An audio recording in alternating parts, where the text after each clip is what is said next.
அண்மை செய்தி.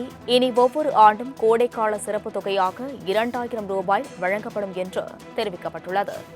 ஒவ்வொரு ஆண்டும் கோடைக்கால சிறப்பு தொகையாக 2000 ரூபாய் வழங்கப்படும் என்றும் சட்டப்பேரவையில் தெரிவிக்கப்பட்டுள்ளது. இதுவே புது திட்டம் என தமிழக சட்டப்பேரவையில் அமைச்சர் கீதா ஜீவன் தற்பொழுது தகவல் தெரிவித்துள்ள அண்மை செய்தியாக பார்த்து வருகிறோம். ஒவ்வொரு ஆண்டும் கோடைக்கால சிறப்பு தொகையாக ரூபாய் 2000 வழங்கப்படும் என்றும், அண்மையில் மகளிர் உரிமை தொகையுடன் கோடைக்கால சிறப்பு தொகையாக ரூபாய் 2000 வரவு வைக்கப்பட்டுள்ளது என்றும் சட்டப்பேரவையில் அமைச்சர் கீதா ஜீவன் தற்பொழுது தெரிவித்துள்ளார்.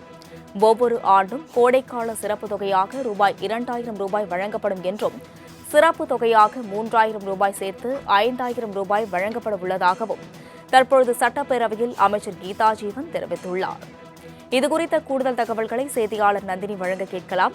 நந்தினி, வணக்கம். ஒவ்வொரு ஆண்டும் கோடைக்கால சிறப்பு தொகையாக 2000 வழங்கப்படும் என்று தெரிவிக்கப்பட்டுள்ளது.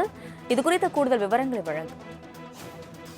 வணக்கம். ஒவ்வொரு ஆண்டும் கோடைக்கால சிறப்பு தொகை வழங்கப்படும், இதுவே புதிய திட்டம் என அமைச்சர் கீதா ஜீவன் சட்டப்பேரவையில் தெரிவித்திருக்கிறார். சட்டப்பேரவையில் இடைக்கால நிதிநிலை அறிக்கை மற்றும் வேளாண்மைக்கான இடைக்கால நிதிநிலை அறிக்கை மீதான விவாதத்தில் எதிர்க்கட்சித் தலைவர் எடப்பாடி பழனிசாமி பேசினார். அப்போது இந்த ஆண்டு மட்டும்தான் கோடை வந்திருக்கிறதா, கடந்த 5 ஆண்டுகளாக கோடைக்கால சிறப்பு தொகை வழங்கப்படவில்லை, இந்த நிலையில்தான் பார்த்தோம் என்றால் இந்த ஆண்டு தேர்தலை முன்னிட்டு கோடைக்கால சிறப்பு தொகை என்பது அறிவிக்கப்பட்டிருப்பதாக கேள்வி எழுப்பினார். அதற்கு குறுக்கிட்டு பேசிய அமைச்சர் கீதா ஜீவனை பொறுத்தவரையில் இந்த ஆண்டு மட்டுமல்ல, இனி வரக்கூடிய ஒவ்வொரு ஆண்டுகளும் கோடைக்கால சிறப்பு தொகை வழங்கப்படும், இதுவே புதிய திட்டம் என்ற ஒரு அறிவிப்பை தற்போது வெளியிட்டிருக்கிறார்.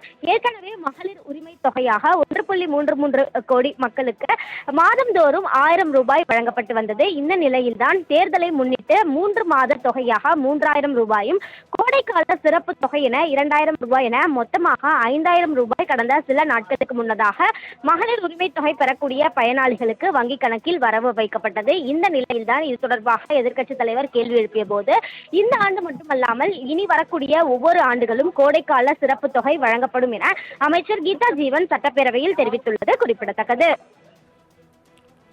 விவரங்களுக்கு நன்றி நந்தினி.